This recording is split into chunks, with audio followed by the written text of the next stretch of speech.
Quilting My Ecofeminist History, an environmental ethics final creative project presented by Amanda Mather.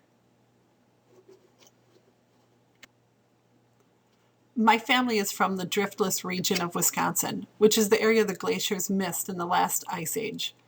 My grandmothers were farmers and gardeners who carved out a living in the coulees and climbed the bluffs to hunt. 100 years ago, my mother's family owned most of the land in the upper right-hand photo. This is now part of a county park that is open to the public for camping, canoeing, and boating. While taking this class, I was especially impressed by the ecofeminist idea that nature is a feminist issue. I knew I wanted to express this theory as part of my final creative project. I spent a weekend taking photos of the natural beauty around my home of La Crosse, Wisconsin. Luckily, this was during the height of autumn colors, so I was able to capture the full beauty of the coulees. After sifting through many photos, I chose the top left-hand one as the concept for my landscape quilt. I knew that I wanted to use the quintessentially female art form of quilting for my creative project. The women in my family are avid sewers, and I have a lot of fabric from both my mother and her mother.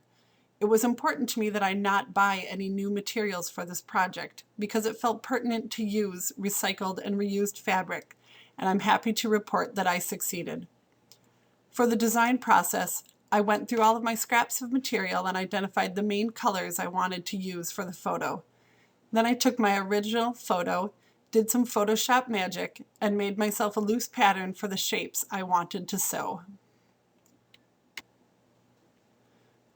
I wanted this quilt to be an example of the interconnections between the women in my family and the natural area around us. It is incredibly important to me that this natural beauty be preserved for future generations. The recent controversy around frack sand mining concerns these areas that are literally in my backyard.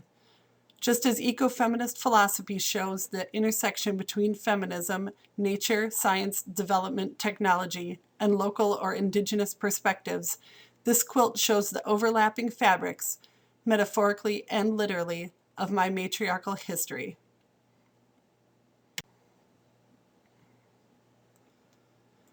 The finished quilt is small, about 20 inches wide by 18 inches high. It is actually a perfect size for a wall hanging.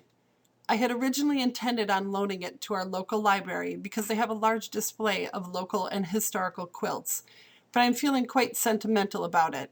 For now, it is going to hang in my sewing room until I decide if I am willing to part with it.